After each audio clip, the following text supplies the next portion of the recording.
What's going on, guys? Austin here, and in this video, we're going to be taking a look at the Extra Points Mid-Season NBA Awards. So, for my first award, I'm going to say Executive of the Year goes to James Jones of the Phoenix Suns. The reason I'm giving him this award is because I believe that the moves that he's made has put together the best collection as an improved team. The most improved team this year is, obviously the Phoenix Suns. Last year, they were so bad that even though they went 8-0 in the bubble, they still didn't even make the playoffs. But here we see that, with the addition of Chris Paul, with the addition of Jay Crowder, and with the subtraction of a guy like Kelly Oubre, who, we all thought might have been a good piece, it still ends up working out. The runner-ups are Daryl Morey in Philadelphia, for his acquisition of guys like Danny Green and Seth Curry. Sean Marks, obviously we all know the moves the Brooklyn Nets are making. And then Rob Pelinka, acquiring guys like Marc Gasol, Montrezl Harrell, and Dennis Schroeder. And that brings us to the Coach of the Year discussion. The winner, I think so far, it's actually clear to me, has been Doc Rivers. Really, he's changed the way that Philadelphia has played basketball over the course of the first 3 years of the Ben Simmons-Joel Embiid merger.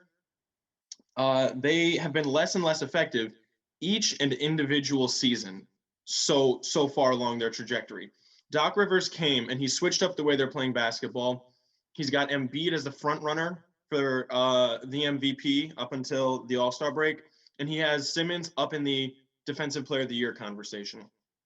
He survived the conversation of whether or not Simmons should be traded for James Harden. He decided to keep them both, and he's been using guys like Seth Curry and Danny Green, and he's getting amazing production out of Tobias Harris. And the runner-ups, I think, are also pretty clear. I mean, obviously Quinn Snyder with the league-leading Utah Jazz. So you've got the league leader, or you got the league leader in Quinn Snyder, and you've got the East leader in Doc Rivers. Then Tyronn Lue and the production that he's been getting out of the Clippers changed up a little. It's definitely a change of scenery. From Doc Rivers, who I think his voice had kind of gotten old in the Clippers locker room. And then obviously Frank Vogel for, and a lot of this can go to LeBron, but I mean, Frank Vogel's also doing work in keeping the ship afloat without AD, without Dennis Schroeder, without Marc Gasol. It's been a really amazing job of coaching so far this year. My most improved player is going to be Jeremy Grant from the Detroit Pistons. Now, you can see here the difference in the stats that he's put up from last season. A whopping 11.5 points more from last season. Rebounds went up, assists per game went up, and the real difference, his field goal percentage and his three-point percentage were relatively the same, but his free throw shooting has drastically improved. And the honorable mention for this award is Zach LaVine. Zach LaVine is putting up pretty similar numbers to the ones he was last year, but he's doing it on extremely more efficient shooting. He's putting up about like 2 points better, but instead of shooting around 46% from the field, he's doing it from like 52% from the field. So it's things like that that makes the difference for him. The Rookie of the Year is going to be LaMelo Ball. Obviously, he's going to be the one here. There's nobody else that's even coming close to this award right now. Now, this I put it on a per 36 minutes basis because LaMelo Ball started out the year coming off the bench a lot, and he wasn't getting the same quality minutes that he should have been, that other rookies have gotten. So on a per 36 minutes basis, I mean, he's pretty much a walking triple-double, 20 points per game, 8 assists per game, 7.5 rebounds. Those are his efficiency shooting stats you see there.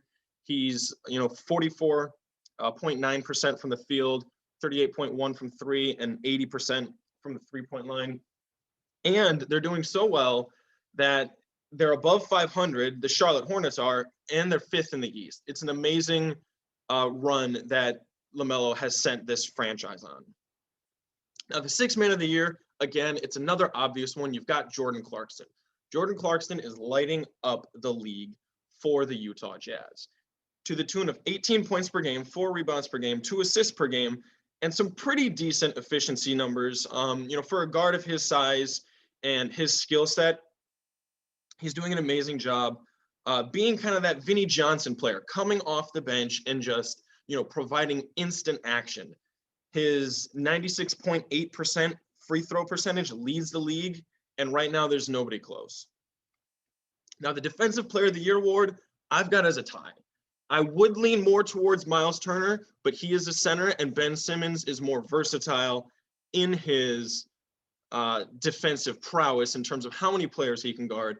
Ben Simmons, obviously, he can guard 1 through 5 at a very high level. Miles Turner is more of a sticking between 3, 4, and 5, but his anchoring presence in the post is really what changes the game for the Indiana Pacers.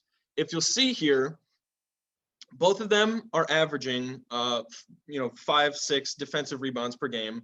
Miles Turner, 1 steal, Ben Simmons, 1.5 steals.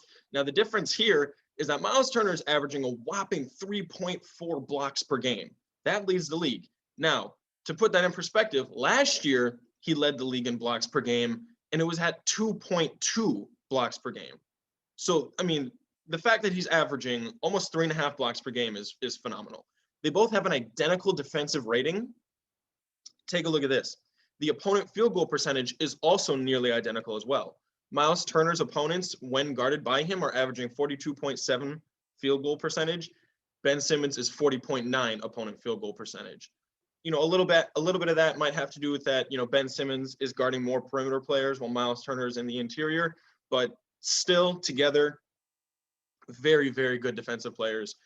Now, the defensive rating with them on and off the court is the massive difference between these two. And this is why I would tend to give the edge more towards Miles Turner. The Indiana Pacers have a 115.5 defensive rating with Miles Turner on the court, but a 137.5 with him off the court. So pretty much what that means is that they score 115 points when he's on the court and 137 when he's off the court on a average basis. And then Ben Simmons, it goes from 98 when he's on the court to 102.9 when he's off the court. So clearly, the Philadelphia 76ers are a much better overall defensive team here. But as you can see, Miles Turner has a much larger impact on his team. Ben Simmons' versatility might be enough to overcome Miles Turner's pure statistical dominance this season, but it's going to be an interesting race to see as the season progresses. And now, for the league MVP, we've got LeBron James. LeBron James has not won a league MVP since the year 2013, and it is long overdue. These are some of LeBron James' numbers right here. He's averaging 26 points, 8 assists, 8 rebounds, 1 steal, and 1 block per game. His efficiency numbers are some of the best they've ever been. 51% from the field, 37% from 3, 70% from the free throw line. Obviously, we know that LeBron struggles from the free throw line, but 70% is still slightly above where he's been in the last couple of years. He is 27-13.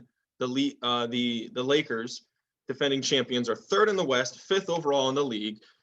But the real reason why I would favor LeBron James right now is because they're 10-6 without AD. It's not, obviously that's not 27-13, but it's pretty darn close to the difference on whether or not, you have your second best player and you can still win games. Clearly with LeBron James in that locker room and on the court, they're going to be fine. LeBron James is also an amazing defender. From his last couple of years in Cleveland, he kind of got a bad reputation, the same reputation that James Harden got his first few years in Houston, where he wasn't guarding well, he wasn't playing defense, and he was just resting. That is completely false. He's the best defensive player on the best defensive team in the entire league. To put this in perspective, he's giving up 41% field goal percentage by his opponents. That's just below Ben Simmons and just above Miles Turner, who are the leading candidates for Defensive Player of the Year. The Lakers are +10 on the court while LeBron plays and -3.4 off the court when LeBron doesn't play. This is a box score plus minus type of stat. So that means that if LeBron James plays over the stretch of a game, the Lakers are going to win by 10. And in the stretch of time that he is off the court, they're going to lose by 3. And the honorable mention here is, of course, Joel Embiid, who up until about a week ago, I had as clearly the MVP just ahead of LeBron James. Now, and I had said that before, since he went out with the injury, Philadelphia has continued to win at a decent rate. Earlier in the season, every time Joel Embiid went out, they couldn't win, but they found their groove. They've been winning without Joel Embiid. Now, LeBron has only missed one game, and it was against the Kings right before the All-Star break.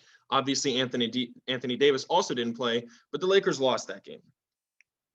The issue that I have with nominating Joel Embiid to actually win the award is that when you miss 22 to 25% of the season, it's incredibly, incredibly difficult to say that you're the league's most valuable player. He's on pace in a full regular season to play something like 60 games, which is certainly not long enough.